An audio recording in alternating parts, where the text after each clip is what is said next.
જૂનાગઢના Bhesan માર્કેટયાર્ડના chairman vice ચેરમેનની ચૂંટણીમાં ભાજપ સામે ભાજપનું જૂથ મેદાનમાં આવ્યું।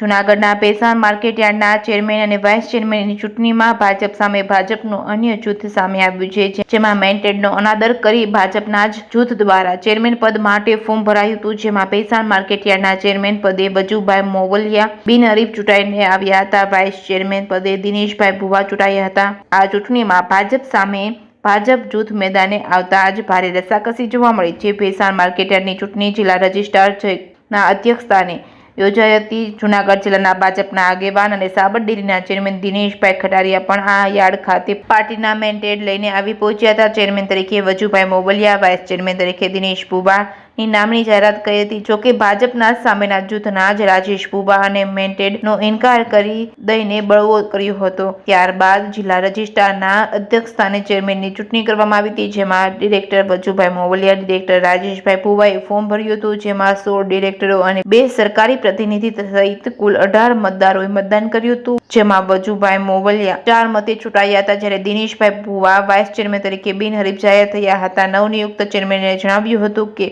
સૌને સાથે લઈને યાર્ડમાં ખેડૂતોને વિશેષ સુવિધા મળી અને વિકાસ થાય તે દિશામાં કામ કરીશું તેવી ખાતરી આપી હતી। Reporting by Pankaj Vegada, Bhesan. વરદલાલભાઈ મોવલિયા, ભેસાણ એપીએમસીની સામાન્ય ચૂંટણી આજરોજ યોજાઈ, જેમાં ચેરમેન તરીકે પાર્ટી તરફથી મારું નામ નોમિનેટ કરવામાં આવ્યું હતું અને વાઇસ ચેરમેન તરીકે દિનેશભાઈ ભુવાનું નામ નોમિનેટ કરવામાં આવ્યું હતું, પણ કોઈ પણ કારણસર અમારી સામે બળવો કરી અને ઉમેદવારી કરવામાં આવી।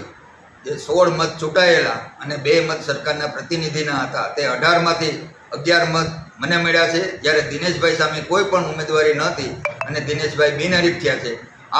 આવી કટોકટીના સમયમાં જે મતદારોએ મને સાથ અને સહકાર આપ્યો એનો હૃદયથી હું આભાર માનું છું અને આ માર્કેટિંગ યાર્ડની ચૂંટણીમાં જે કોઈ પાર્ટીના આગેવાનોએ, કાર્યકરોએ જે કાંઈ અમને સાથ સહકાર આપ્યો છે એનો બધાનો આભાર માનું છું। અને ખાસ કરીને આ અમારા માર્કેટિંગ યાર્ડના કરતા હરતા અને સમાહર્તા નટુભાઈ પોંકિયાનો દિલથી આભાર માનું છું।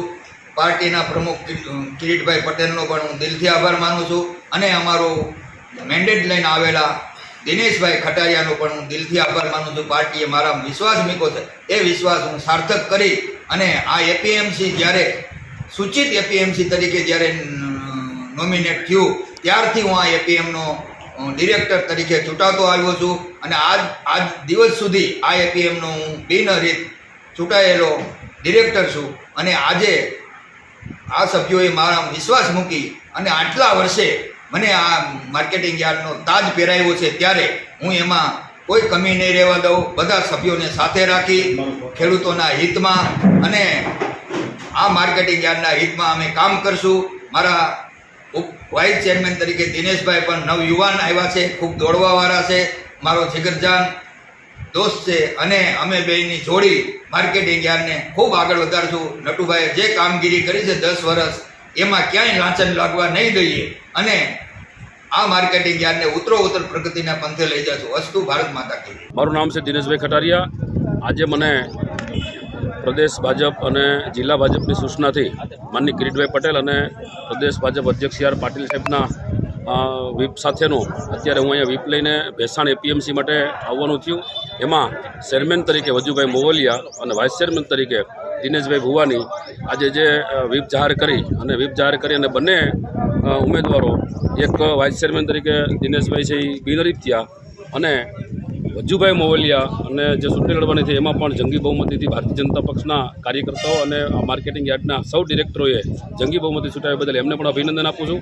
અને આજે આ ભેસાણ માર્કેટિંગ યાર્ડ વર્ષોથી ખેડૂતોની સેવા કરે અને આગળ પણ સેવા કરતો રહેશે અને વધારેમાં વધારે ખેડૂતોને લાભ થાય અને ખેડૂતોને કેમ આગળ વધે એવું જે આજની તારીખે હું પણ સંકલ્પ કરું છું અને તમામ ચેરમેન, વાઇસ ચેરમેને આ તકે સંકલ્પ કર્યો છે।